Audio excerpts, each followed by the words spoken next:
来看各县市的 T-Pass 通勤月票推出满一档，在过去的3档，中央计共是用200亿的经费来补助民众坐大众交通。后一步嘛，在年底哦，都准备要来推出14天这款短的 T-Pass。T-Pass 实施1周年，到6月底，全国已经有768万8千人次加大买月票的方案，差不多有5亿7700人次搭各种的运输。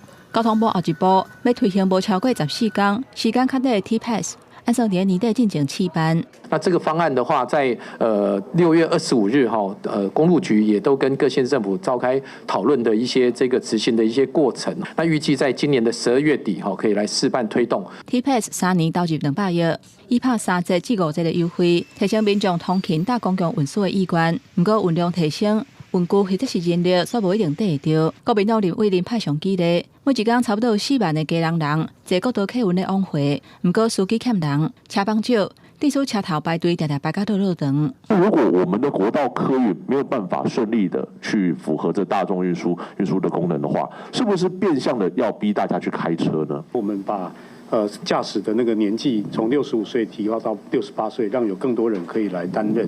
那第二个有相关的一些加薪的措施，目前平均大概每个驾驶大概有加薪5000块月薪。到目前为止，全国有19个县市推出月票的方案，偏乌嘛在8月份加入，达到20个县市的目标。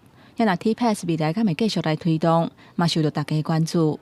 部长有可能即马若停起来，无要选举，这补助就无要做下袂。目前的了解，包括院的部分也都很支持。民进党立委李坤就质疑讲，今年1月至4月，整体运具搭的人数比2019年，若无增加，颠倒是减少。交通部袂当摕疫情的时期来做比较，都讲是有咧增加。部长李明干讲，国内公共运输还有真大成长的空间，会为各方面来拍拼。记者综合报道。